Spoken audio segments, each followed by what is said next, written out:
Reacher's Alan Ritchson discusses what makes his character different from James Bond, saying the iconic movie franchise is a little predictable. Reacher star Alan Ritchson explains how his character is like the American version of James Bond, only better.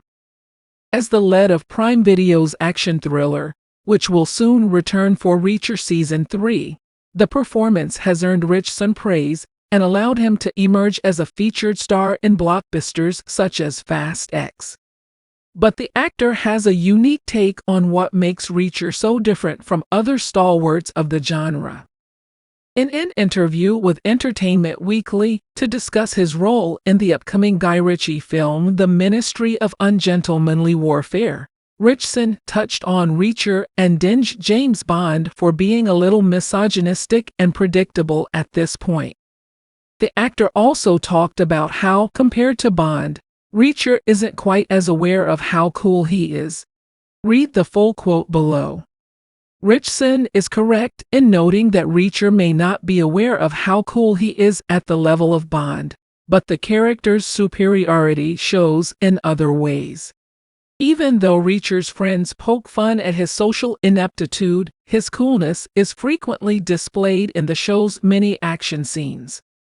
One of the main complaints of Reacher Season 2, for example, centered around how there was rarely any question about whether Reacher would win a fight.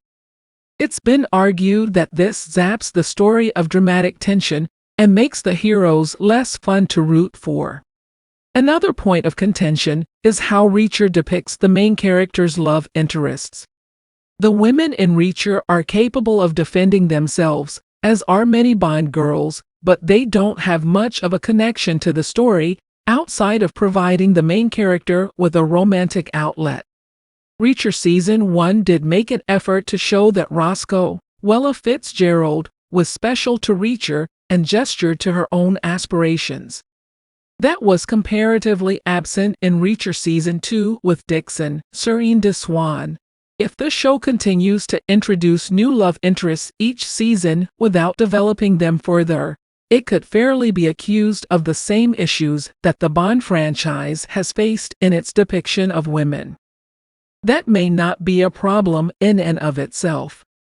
But if the show continues to introduce new love interests each season without developing them further, it could fairly be accused of the same issues that the Bond franchise has faced in its depiction of women. Fortunately for Reacher, as it enters its third installment, there's still plenty of time for the popular adaptation to make its seemingly unbeatable hero more vulnerable and flesh out the supporting ensemble further.